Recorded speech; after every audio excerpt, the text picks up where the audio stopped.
Goblin Squire Investigates. Hi everyone, and welcome to my new series, Goblin Squire Investigates, where I bring together my experience of mini painting and my background as a professional researcher to answer your questions about mini painting. If you have any questions that you'd like me to investigate and answer, put them in the comments below or look me up on any of the platforms which are below the video. No question is too hard or too easy, too big or too small. I'm sure you all know the drill by now, but if you like what you see or want to hear answers to more questions, like, subscribe, drop me a comment below. It's great to hear from you and it lets me know that what I'm doing is being seen and appreciated, so that would be awesome. So today we have our very first question, and I've been very generous to the person who submitted it by allowing them to actually ask two questions in one. So here we go. Why do brushes fray and bend? And is there a way to repair brushes, or do you just have to buy new ones? So having said I was allowing two questions, I'm actually going to break this up into four smaller questions to answer to hopefully give you a complete picture. So I'm going to start with why do brushes fray and bend, and that will also be a discussion of what that looks like and you know what we're actually talking about. I'm sure most of us will have experienced this at some point, but what do we mean when brushes are fraying and bending, and why do they do that? The second question is, what difference does the type of brush make? There are lots of different types of brush on the market, and I'm just going to have a very quick look at what some of those are and how they impact on how brushes fray and bend. I'm then going to look at how can I stop my brushes fraying and bending. Now that obviously is related to why they do it in the first place, but I'm going to give you some practical tips and tricks to how to lessen the effect of those things. And then finally, can I repair my brushes? So as the original question poser said, do we just have to throw them away, or is there anything that I can do to make them usable again? So, why do brushes fray and bend? Well, this is actually two different problems with different causes, so I'm going to explain a little bit about each of them to you, and then we'll talk about what we can do about it. So first up is frayed brushes, and there's an example of that right here. And I'm sure we've all been there. We've bought a lovely brush with a great point on it, and sooner or later the bristles are just pointing in all different directions. You go to paint an eye and suddenly it's on the cheek, it's on the mouth, who knows, it's on the hand, whatever. It's so frustrating when you get a lovely fine point on a brush that just goes in all different directions. And this is actually caused by paint drying between the bristles of the brush. And the real killer is when it dries in the ferrule of the brush, which is just the technical name for the this metal part of the brush here. And why that's a real killer is, well, firstly because the bristles are so tightly packed in there that even a little bit of paint starts to force them apart. But also it's virtually impossible to clean in there without doing more damage to the bristles of the brush. So that's the key issue there. It's paint drying underneath this ferrule in between the bristles and forcing them out.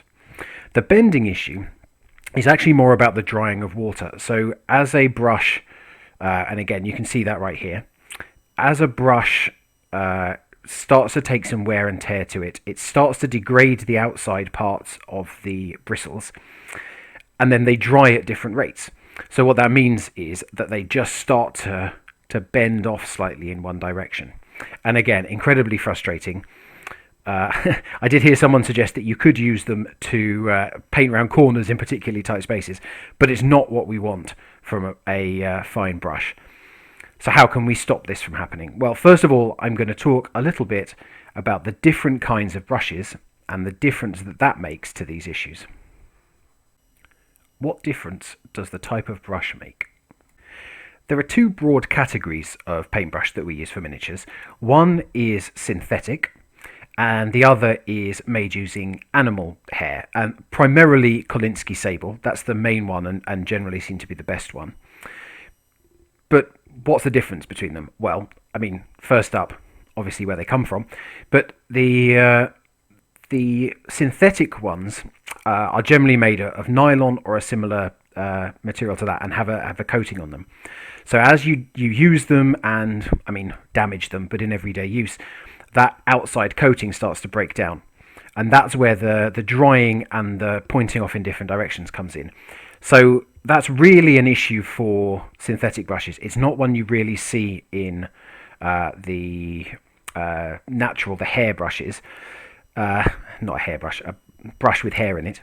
Um, but of course, you pay for that. The natural brushes are significantly more expensive.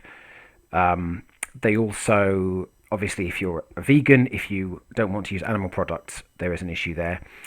I find it hard to believe that there isn't a synthetic material in this day and age which can reproduce that. It's not something I've yet come across, but I'd love to hear from you if you have found synthetic brushes that will. It does ultimately come down to a question of how many brushes you go through, how often you use them. A natural brush can set you back easily somewhere between $10 and $15 or pounds, whereas synthetic brushes, cheap ones, you can buy under $1 or £1 each. So there is a big difference, but a natural one can last you a lot longer. So it can be a little bit of a false economy to buy lots of synthetic brushes when actually over the same amount of time you could be using one natural brush. My favourite natural brush is the one that I'm holding here, which is a Winsor & Newton Series 7. As I say, that's Kolinsky Sable. There are lots out there. It's good to experiment with different ones, but the natural ones do still have the issue of the fraying of the bristles. So I'm going to look at what we can do to prevent that next. How can I stop my brushes fraying and bending? As I mentioned earlier, the key element to stopping your brushes from fraying is to keep paint out of the ferrule part of the brush. Now, that sounds simple, but here are some kind of concrete tips about how to do that, because it is all too easy to have fray brushes. I have many of them all over the place. So first up, when you're painting, make sure that you're only using the tip and the belly of the brush. You're not dipping the whole brush into paint or mixing paint with it. One of the best tips really is to use one of your cheap brushes. It doesn't matter what this one is. This can be $1, this can be less. But use a different brush to get your paint from the pot onto your palette, or if you're using a squeezy bottle and you want to mix, use that cheap brush to mix the paint together. Don't do that with your nice expensive brushes, because that's the quickest way to get paint into the parts of the brush that you don't want it to, which makes it impossible to clean. So only use your nice best brushes for actually painting. That's the first tip. The second is to care for your brushes well. Between painting sessions, even when you're, during a session, making sure that you keep your brush clean. So my first tip is don't just keep using a brush all the way through until you get to the end. That can be minutes and minutes, and by that point, the paint can easily have dried up. Make sure you're cleaning regularly and thoroughly. And one of the products that I use for this, there are other things available of course, is this Masters brush cleaner. And I'll put a link for it in the description down below so that you know where to find it. I don't have any association with the brand, anything like that. It's just one that I've found to be useful. You can't see it at all on the screen, can you? But I'll put some pictures up and let you know where you can find that. It's great for just getting all of that paint and gunk out of a brush. It's amazing how at the end of a session, I've got what looks to be a really clean brush. Use a bit of this stuff and there's so much stuff coming out. So that's a great way of cleaning your brush between sessions. I don't tend to do it during a session, but when you finish a painting session, give your brushes a really good clean, and that way you can just make sure that they're in the best condition for next time. In terms of storage, there's a lot of debate about the best way to store a brush. Never ever store your brushes face down, pressing up against something. I don't even want to do it into my hand, because you will start to bend the bristles that way. So what I tend to do is store them this way up in a cup or any other kind of container like that. The slight challenge there is if you do have water left in the brush, it can drip down into the ferrule. So what I like to do is let my brushes dry lying down and then store them like that. I know some people will put them straight in like that, but never ever, please don't put your brushes in point down, because that will start to do it. It's great for letting anything drain out, but really not good if you're putting pressure on the bristles. Can I repair my brushes? So we've talked about the best way to stop the damage from happening, but what do you do if you already have a collection of brushes which are damaged and the bristles are not good? Is there anything you can do to repair them? Well, there are products out there. I've got here the Green Stuff World Brush Repair Gel. I'll be honest, I've never had great results with this stuff. Not just this stuff. This is not a Green Stuff World comment. It's just a comment on brush repair gel. I always find that it leaves a crust on there, and that as soon as that crust goes, it's back to how it was before.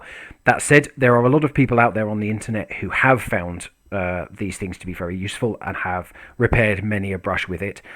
So you can do that, and if you're looking to try and salvage some of the brushes that you already have, do look up these brush repair gels, because this is what they're designed for. It really is getting the points back to your brushes.